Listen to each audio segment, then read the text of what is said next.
দেখো না মামা বাড়ি দিয়ে মামি ফোন করেছে। ফোনটা দে। হ্যালো, কি? কখন? কি করে? মা ও মা, মা তোমার দাদু ঠিক আছে তো? তোমরা কখন জানতে পারলে? ও মা, দাদু ঠিক আছে তো মা? আরে আশেপাশে কেউ ছিল না?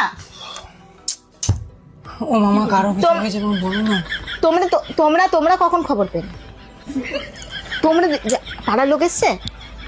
আমি কি যাব? ও মামা আমি গাড়িটা ও যেতে হবে না? না না, আরে আমি টেনশন করছি না, ডাক্তার কি বললো?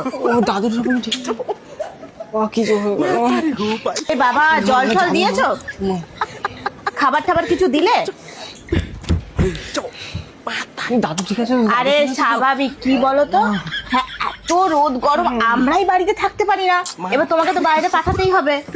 হ্যাঁ যাবো মা। হ্যাঁ না না, পাড়ার লোক আছে না গেছে?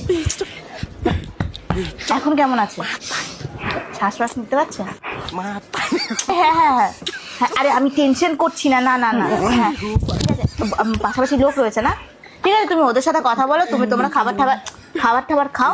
হ্যাঁ হ্যাঁ তোমরা রেস্ট নাও। হ্যাঁ হ্যাঁ আমি পরে কথা বলছি। আমি একটা ফোনে কথা বলছি আর ও দাপাদাপি করে বেড়াচ্ছে। সিরিয়াস কথা বলছিলাম তো। মা সরি ও মা, কিন্তু কার কি হয়েছে বলো মা। ও মা, আরে ওই তোর মা বাড়ির কালো ছাগলটা অজ্ঞান হয়ে গেছে রাস্তায়।